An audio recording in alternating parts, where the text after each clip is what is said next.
بصي جدعة انك ما خدتيش الدواء، واي حد في الحياة هيقولك انا هخسسك بدواء او هبدأ معاكي بدواء.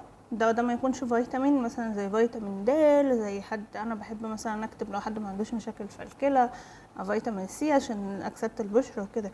فلو لقيتي حد بيقولك كده اللي هو لا انت هتاخدي دواء للحرق بشكل مباشر واحنا لسه بنقول بسم الله الرحمن الرحيم، اطلعي اجري. تعرفي ان انا حتى كارنيتين اللي هو المفروض بيزود الحرق انا ما بحبش اكتبه في الاول، يعني دايما هكتبه لما هتيجي عند مرحله كده حرقك هيقف مش هيقف بس هيقل، يعني اللي هو قرب ما قربنا نوصل للوزن بتاعنا اوكي ساعتها اديكي. لكن في البدايه بحس ان لا يا جماعه ما جسمنا شغال، مفيش حاجه اسمها حرقك واقف اصلا.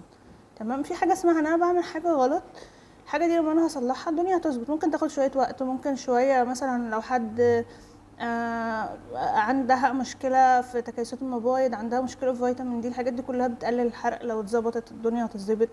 فمفيش يعني مفيش حاجه اسمها جسمك ما بيحرقش ولازم حاجه من بره، مفيش حاجه اسمها انت محتاجه دواء من بره عشان يقفلك شهيتك. انت لو بداتي تعملي صيام متقطع وبداتي توقفي الاكل او بداتي تظبطي وجباتك، بداتي ما تاكليش كربوهيدرات بسيطه كتير، هتلاقي مشكله الجوع قلت يعني فاهمين. فكويس انك ما خدتيش، واي حد هيقولك هديكي دواء اطلعي اجري، اطلعي سلام عليكم انا مش عايزاك.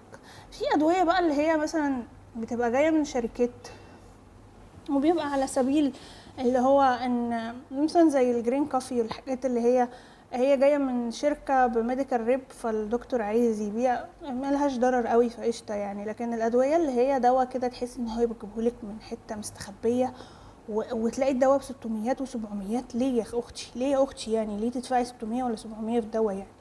الموضوع ابسط من كده بكتير يا جماعه والله العظيم، انتوا اللي مكبرين المواضيع بس والناس بتضحك. انا اكتر حاجه بستغربها بقى اما تبقى واحده مثلا لسه هتتابع معايا ولسه بنتكلم والاقيها بتقول لي ايه دكتوره هو انت بتدي ادويه ايه؟